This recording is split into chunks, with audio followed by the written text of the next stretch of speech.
Grande bergère, grelotte, câlune, bucane, câlune fausse, grande. Le mot bruyère dérive du gallois brucos. Plante rustique, elle était considérée comme magique dans les landes bretonnes, puisqu'elle éloignait les esprits. La bruyère est l'emblème de la Norvège. En se décomposant, elle permet d'obtenir la fameuse terre de bruyère.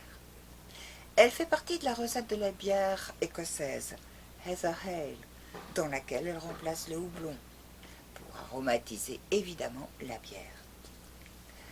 C'est une plante mellifère qui permet d'obtenir un miel brun foncé. Dans le langage des fleurs, elle est symbole de puissance. Elle exprime l'amour fort et profond, mais aussi le plaisir des rêveries solitaires. Le rhizome donc, de la bruyère est essentiellement utilisé pour la confection de fourneaux de pipe, grâce à la grande résistance à la chaleur et au feu de son bois. La bruyère est diurétique. Elle aide donc à traiter les œdèmes par insuffisance rénale, l'albuminurie, les coliques néphrétiques, les lithiases rénales, la goutte et les rhumatismes. Elle est antiseptique grâce à l'éricodine et traite donc les infections des voies urinaires, les cystites, les infections de la vésicule, les calculs rénaux et biliaires. Une cystite résiste rarement plus de 2 jours à 4 tasses d'infusion de bruyère par jour, à raison d'une cuillère à soupe rase par tasse d'eau bouillante.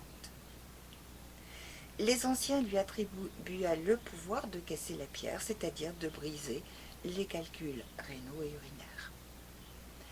Elle contient des tanins, une substance amère, des acides maliques, fumariques et citriques, de l'arbutine comme la busserole et la feuille de poirier et également du carotène.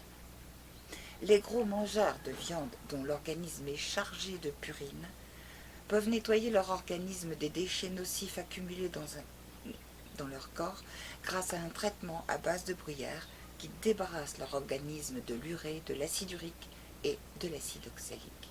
La bruyère est recommandée aussi pour les troubles ostéo-articulaires et l'insuffisance cardiaque.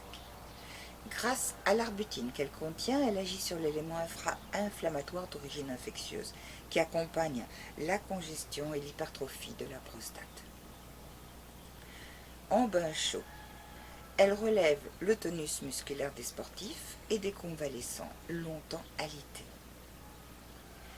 Les grappes de fleurs doivent être cueillies sans être arrachées au début de la floraison, comme maintenant, avant l'ouverture des boutons floraux.